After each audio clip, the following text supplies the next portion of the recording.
कि जो चाल चरित्र चेहरा आपने बीजेपी सरकारों का और बीजेपी के आदेश देने वाले उच्च पदाधिकारियों का देखा है, उसके अंतर्गत आदेश बड़ा स्पष्ट होने वाला है कि जितना विलंब कर सको करो, जितना अवॉइड कर सको करो, जितना निर्णय ऐसा करो कि निर्णय न हो वो करो, यानी निर्णय करने वाला निर्णय, क्योंकि निर्णय सिर्फ एक तरफ हो सकता है और गलत निर्णय करेंगे आपको चुनौती होगी उसकी। ये दुर्भाग्य है इस देश का।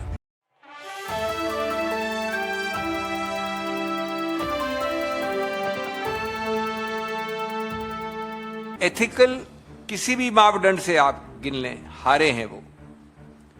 आज दिल्ली में भी और महाराष्ट्र में भी लोकतंत्र की विजय हुई है, समाधान निकलेगा और लोकतंत्र पे जो हनन किया है बीजेपी सरकारों ने या बीजेपी भाजपा द्वारा नियुक्त एलजीज ने, उनको बहुत हद तक वापस संतुलित किया है इस निर्णय ने। भाजपा ने जो संघवाद पे सीधा हमला मचाया है दिल्ली में, उसको वापस संतुलित किया गया है। एलजी और गवर्नर्स के रोल, एलजी दिल्ली में, गवर्नर महाराष्ट्र में, उनके रोल पे एक बहुत बड़ा प्रश्न चिन्ह लगा है भाजपा के कहने पे, भाजपा के आदेश पे। आज इन सब चीजों से लोकतंत्र को किस प्रकार नहीं चलाना चाहिए, भाजपा की उस प्रवृत्ति को एक्सपोज किया गया है और एक प्रकार से एक बहुत उच्चतम स्तर पे भाजपा के एंटिक्स को, उनके मजाकिया व्यवहार को एक तमाचा लगाया गया है। दोस्तों, मेरा सौभाग्य था कि मैं इन दोनों केसेस में मैंने पैरवी की थी। जहां तक महाराष्ट्र का सवाल है, मैं आपको बताना चाहता हूं कि जो भी महत्वपूर्ण निष्कर्ष हैं कानूनी उस निर्णय में, वो पक्ष के पक्ष में है, जिन्होंने याचिका दी है उनके पक्ष में है। क्या बचा है इसके बाद?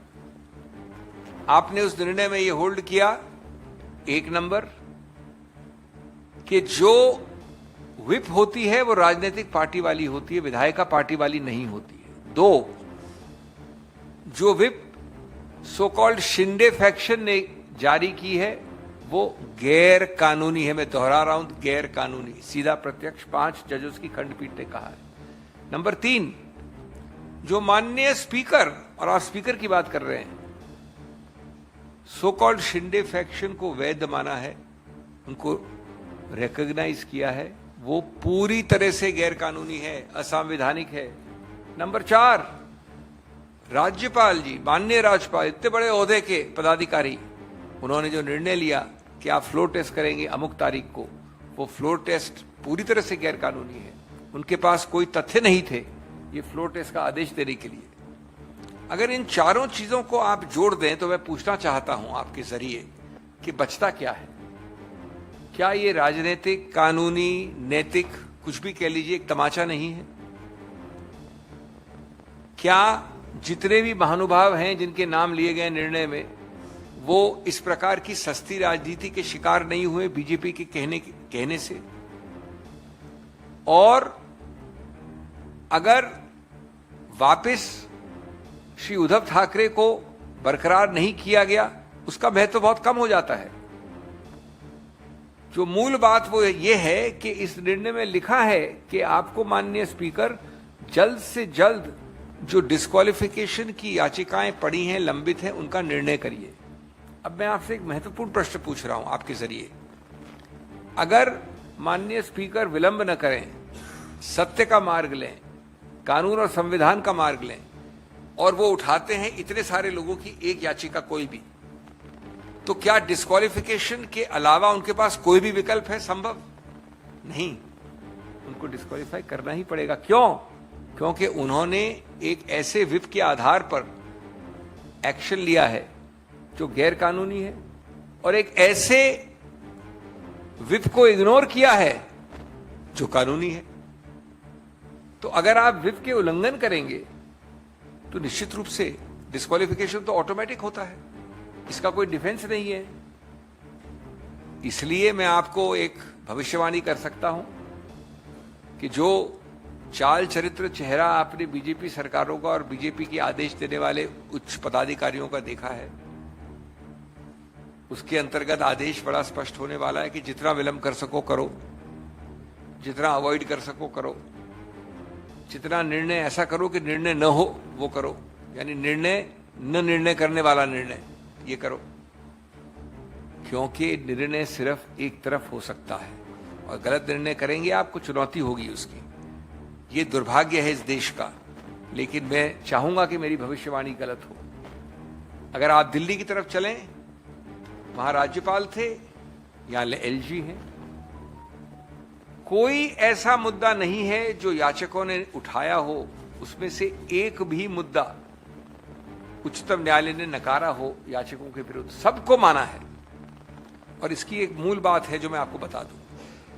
दिल्ली की सृष्टि की गई सिर्फ यूनियन टेरिटरी की हैसियत से नहीं, इसकी सृष्टि की गई एक विशेष एंटिटी के आधार पर, जो एक संघीय फेडरल एंटिटी है और सिर्फ एक ही ऐसी एंटिटी है भारत में जो संविधान के अंतर्गत बनाई गई है और यूनियन टेरिटरीज को ऐसा विशेष स्थान नहीं दिया गया संविधान के अंतर्गत। इसका दूसरा कारण क्या था? इसका दूसरा कारण था कि अनुच्छेद 239 और इत्यादि इत्यादि जो हैं, AA एक्सेट्रा, उनके अंतर्गत आपको सबसे ज्यादा स्वायत्त मिले, ऑटोनॉमी मिले, स्वायत्तता मिले।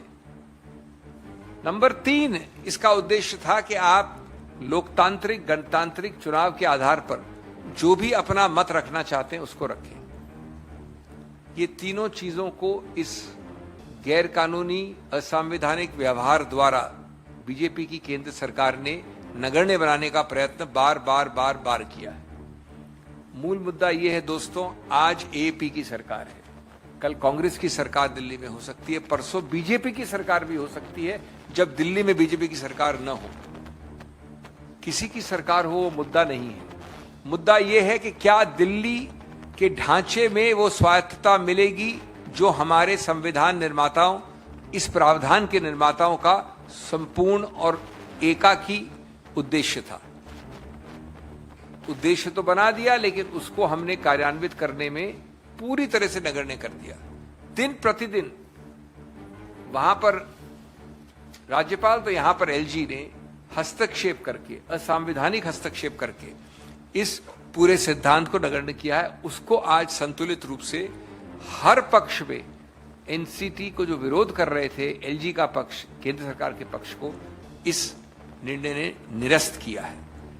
और ये दिल्ली की जीत है, दिल्ली के नागरिकों की जीत है, स्वायत्तता की जीत है, लोकतंत्र और गणतांत्रिक जो सिद्धांत हैं जिसके अंतर्गत आप एक विशेष संवैधानिक यूनियन टेरिटरी का नियंत्रण करते हैं, उसकी जीत है। और दोनों केसेस में एक बहुत बड़ा कानूनी, नैतिक, राजनीतिक, मौलिक तमाचा है।